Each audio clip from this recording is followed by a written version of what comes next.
You're invisible, not because you're weak, not because you lack talent, but because you're too available, too emotional, too eager to prove yourself to people who don't even respect you. Here's the truth nobody tells you. The world doesn't care about your good heart. It cares about your value.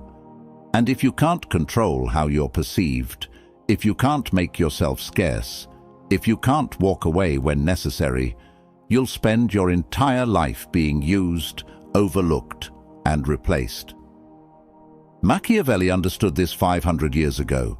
He watched men with good intentions get crushed. He saw manipulators rise. He learned that power doesn't belong to the nicest guy in the room. It belongs to the one who understands the game. Today, I'm giving you the blueprint. 7 Machiavellian principles that will transform you from forgettable to unforgettable. From desperate to dominant. From powerless to untouchable. This isn't about being cruel. It's about being strategic. It's about becoming so valuable that people need you more than you need them. Now I want you to drop this affirmation in the comments. I control my value. Let's begin. Number 1. Reality of power and human nature. Let me tell you something uncomfortable. Nobody cares about your morals when you're weak. You can be the kindest, most honest, most hard-working person in the room and still get passed over, disrespected, and forgotten. Why? Because people don't judge you by what's inside your heart. They judge you by what you produce, by what you show, by the results you deliver. Machiavelli said it clearly. Men judge generally more by the eye than by the hand, for everyone can see, and few can feel. People see your outcomes. They see your power. They see your status. But they can't see your intentions. They can't see your struggle. And honestly, they don't care. This is the reality of human nature. You want respect? You need to demonstrate strength. You want loyalty? You need to prove value. You want people to take you seriously. You need to show them that being on your bad side has consequences. I'm not saying become a tyrant. I'm saying stop expecting the world to reward you for being nice. It won't. Look at your workplace. Look at your relationships. Look at social dynamics. The people who get ahead aren't always the most moral. They're the most strategic. They understand that power is about perception, not purity. If you're struggling right now, if you feel invisible, ask yourself this: what am I contributing that makes me irreplaceable? Because if the answer is nothing, then you're not undervalued. You're accurately valued. Here's what you do instead. Stop trying to prove you're a good person. Start proving you're a necessary person. Build skills that matter. Solve problems others can't. Deliver results that speak louder than any words. When you become undeniable in your competence, people will respect you. Not because they like you, but because they need you. And need is far more powerful than affection. Machiavelli knew this. The princes who survived weren't the kindest. They were the ones who understood that in a world driven by self-interest, power flows to those who offer something others can't do without. Be that person. Drop this affirmation in the comments. Strength earns respect. Number 2. Value as the measure of worth.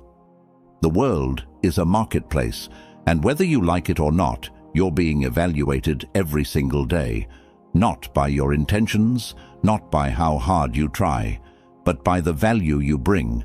This is the cold, hard truth. Society doesn't reward effort. It rewards results. You can work 16 hours a day, sacrifice your sleep, push yourself to exhaustion, and still be broke, unappreciated, and replaceable. Why? Because effort without impact is just noise. Think about it. Nobody pays you for trying. They pay you for delivering. Nobody promotes you because you stayed late. They promote you because you solved a problem nobody else could. The world doesn't care about your struggle. It cares about your outcome. This is why so many good people feel stuck. They're pouring energy into things that don't matter. They're being loyal to people who see them as expendable. They're hoping someone will notice their hard work and reward them. But hope isn't a strategy. Here's the shift you need to make. Stop focusing on being liked. Start focusing on being irreplaceable. What does that look like? It means developing skills that are scarce. It means solving problems that others avoid. It means becoming so good at what you do that losing you would be a disaster. When you're irreplaceable, you're not begging for respect. You're demanding it by default. Think about the people in your life who have real leverage. They're not the ones constantly seeking approval. They're the ones who know their worth and act like it. They don't chase, they attract. They don't beg, they choose. They don't prove their value. They demonstrate it and let others come to the obvious conclusion. This is the difference between being common and being critical. If someone can replace you tomorrow and barely notice the difference, you're common. But if removing you from the equation creates a problem they can't easily solve, you're critical, and critical people have power. So ask yourself, what value am I creating that nobody else can? If you don't have an answer, that's your wake-up call. You need to build something, master something, become the person people need, not just the person they tolerate. Because in the game of value, mediocrity is invisible, excellence is unforgettable. I want you to drop this affirmation in the comments. I am irreplaceable. Number 3, scarcity is the first law of power. Here's a principle that will change everything for you. Scarcity creates value. Availability destroys it. Think about gold. Why is it valuable? Not because it's useful. It's not the most practical metal. It's valuable because it's rare. Now, think about air. Essential for survival, right? But worthless in terms of price. Why? Because it's everywhere. The same rule applies to you. If you're always available, always saying yes, always there, whenever someone needs something, you become like air. Essential maybe, but taken for granted, worthless in their eyes. Machiavelli understood this deeply. He observed that the most powerful people weren't the ones constantly in everyone's face. They were selective, strategic, hard to reach. This is why being too accessible is killing your value. When you respond to every message immediately, when you drop everything to help everyone, when you never say no, you're training people to disrespect you. You're teaching them that your time has no value, that you have nothing better to do, that you're desperate for their attention, and desperation repels power. Here's what you need to do. Master the art of strategic withdrawal. This doesn't mean being rude or ignoring people randomly. It means being intentional about your availability. Don't answer every call immediately. Let some messages sit for a few hours. Say no to requests that don't serve you. Create space between you and others. When you do this, something magical happens. People start wondering about you. They start respecting your time. They start valuing your presence because it's no longer guaranteed. Scarcity creates curiosity. Curiosity creates desire. Desire creates power. Think about the people you respect most. Are they the ones always chasing you, always available, always eager? Or are they the ones who are selective, busy, hard to pin down? You already know the answer. Now here's the deeper level. Scarcity isn't just about your time. It's about your energy, your attention, your emotional investment. Stop pouring yourself into people who give you nothing back. Stop being emotionally available to everyone Stop making yourself small so others feel comfortable. When you become scarce, not out of arrogance but out of self-respect, you force people to earn access to you, and the ones who don't, they'll reveal themselves by walking away. Good. Let them go. They were never adding value anyway. The people who stay, who respect your boundaries, who value your time, those are the ones worth keeping. Remember this: you teach people how to treat you by what you tolerate. If you tolerate disrespect, you'll get more of it. If you tolerate being taken for granted, that's exactly what will happen. But when you pull back, when you become selective, when you operate from a place of abundance instead of scarcity, you flip the script. Suddenly, they're chasing you. Number 4. Competence over charisma. They think charisma is power. They think if they're charming enough, funny enough, likable enough, they'll get ahead. And sure, charisma helps in the short term. It opens doors. It makes people like you. But here's the problem.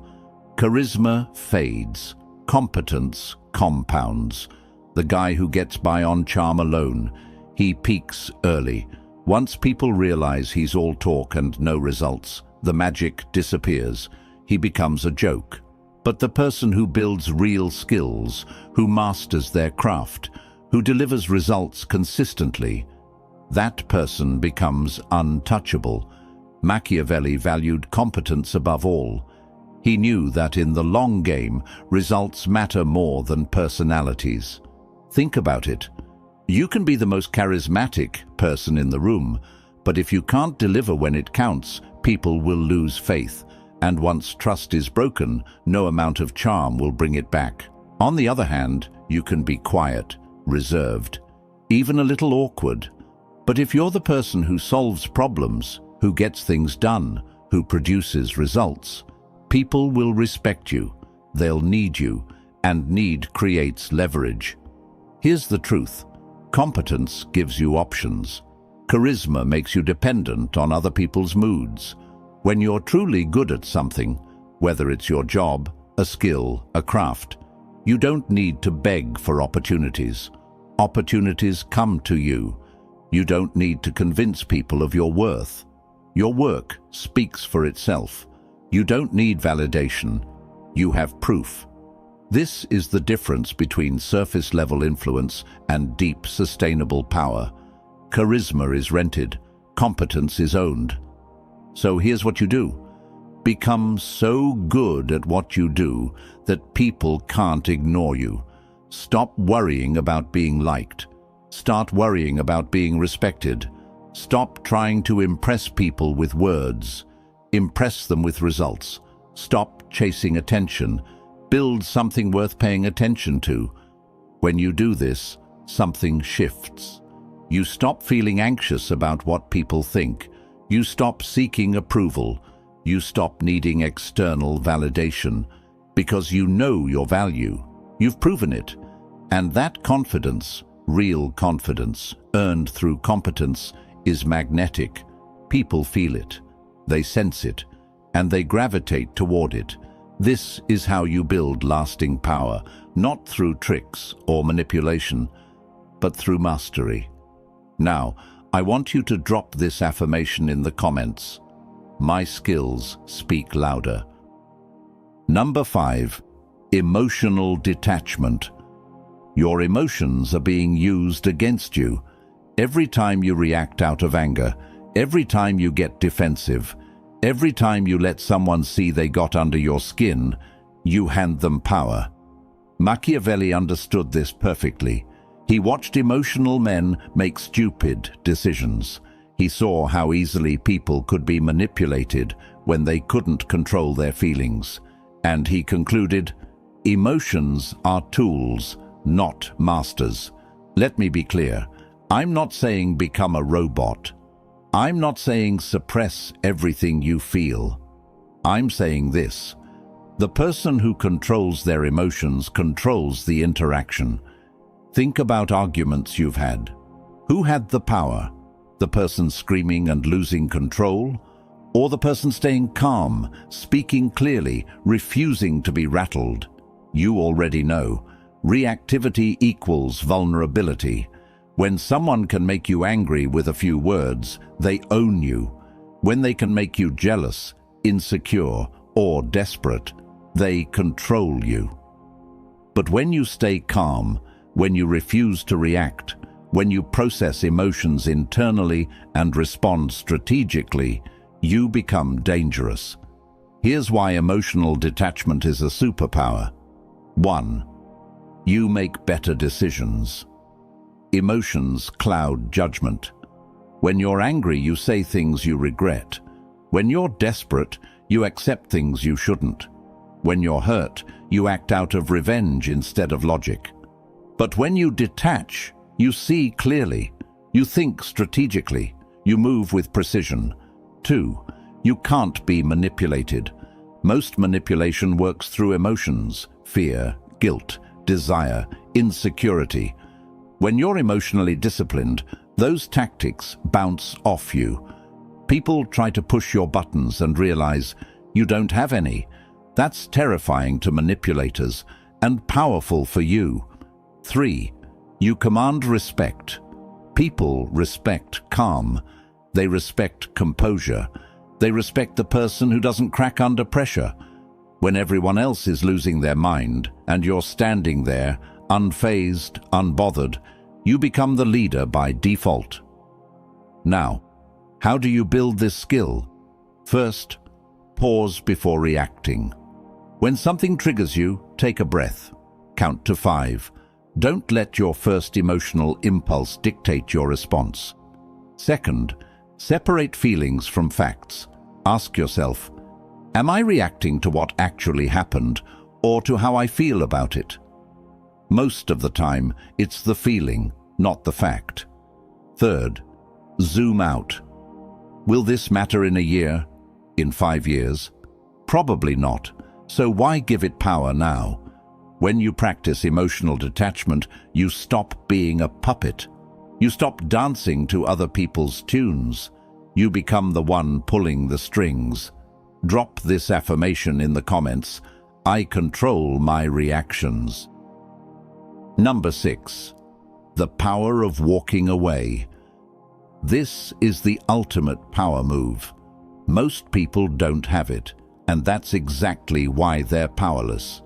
The ability to walk away is the strongest negotiating position you'll ever have. Think about it. If you need a relationship, they control you. If you need a job, they control you.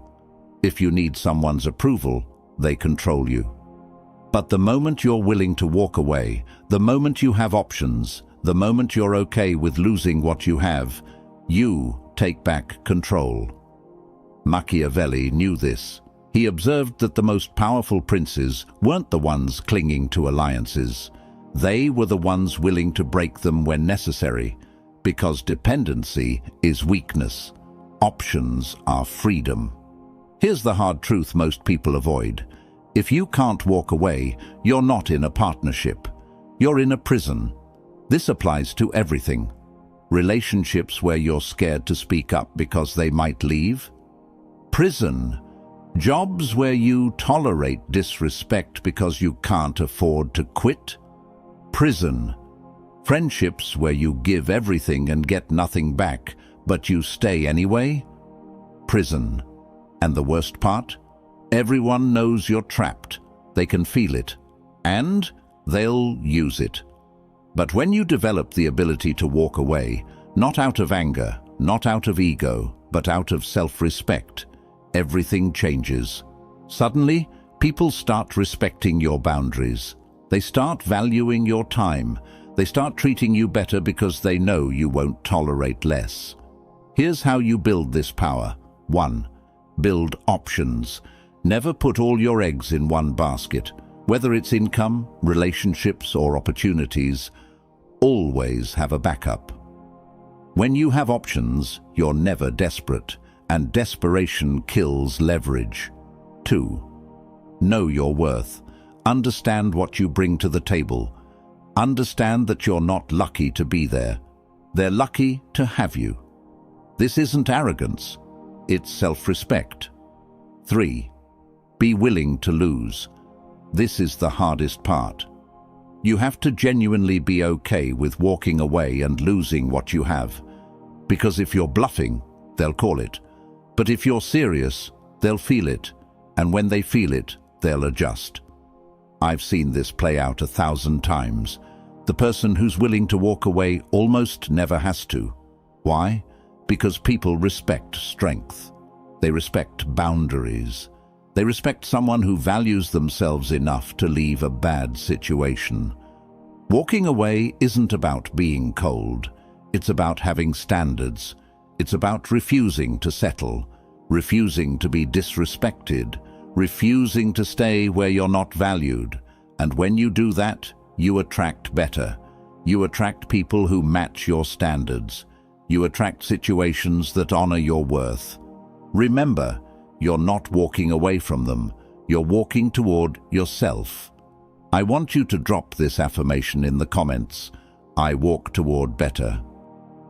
Number 7. Reputation as currency. Your reputation is working for you or against you every single day, even when you're not in the room.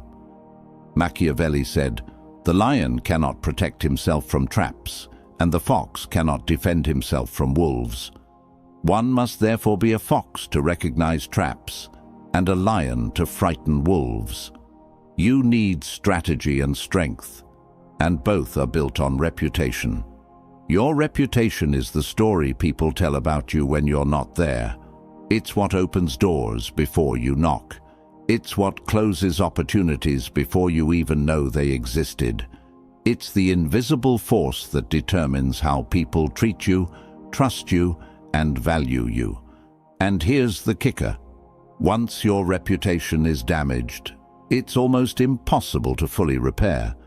You can spend years building trust and lose it in one moment of poor judgment, one lie, one betrayal, one moment of weakness captured at the wrong time. That's why reputation must be guarded like gold. Here's how you build and protect a powerful reputation. 1. Consistency over intensity. Don't be the person who's amazing one day and terrible the next. Be reliable. Be steady. People trust patterns, not promises. 2. Deliver on your word. If you say you'll do something, do it, every time. No excuses. This builds a reputation for reliability, and reliability is rare. Rare equals valuable. 3. Control the narrative. Don't let other people define you. Own your story. Correct false information.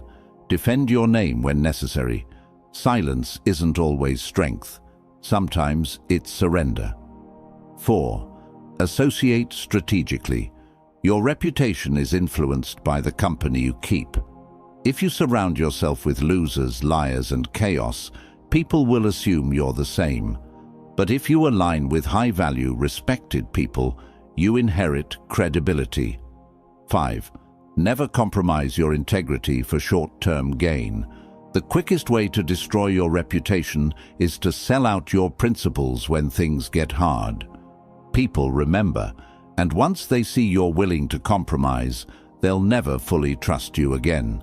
Your reputation isn't just about being liked. It's about being respected. It's about being known for something that matters. Are you known for results? For honesty? For competence? For keeping your word? Or are you known for excuses, drama, and unfulfilled promises? The choice is yours. But once the reputation is set, changing it is an uphill battle. Build it right the first time. So here's where we are. You now have the blueprint. 7 principles that separate the powerless from the powerful. This isn't theory. This is how the game actually works. And now you have a choice. You can go back to being the nice guy who finishes last. The one who gives everything and gets nothing. The one who's always available, always accommodating, always overlooked. Or you can step into power. You can become the man who controls his value, who moves strategically, who can't be manipulated, who walks away when necessary, who builds a reputation so strong that opportunities chase him. The world doesn't reward good intentions, it rewards power. And power isn't about being loud, it's about being smart, strategic, self-controlled. Machiavelli gave us the manual 500 years ago. Most people ignored it. They wanted to believe the world was fair, that kindness wins, that hard work is enough. But you're not most people. You're here because you want the truth. And the truth is this: the game is already being played. The only question is whether you're playing to win or being played. So take these principles, apply them, test them. Watch how people's behavior toward you shifts when you stop being desperate and start being selective. Watch how respect shows up when you master your emotions. Watch how power flows to you when you become irreplaceable. This is your transformation. Own it. And if this video gave you clarity, if it woke something up in you, hit that like button, share this with someone who needs to hear it, and subscribe to this channel because we're just getting started. Drop your favorite affirmation from today in the comments. Let me see who's really ready to level up. You're not here by accident. You're here because you're done being average. Now go prove it.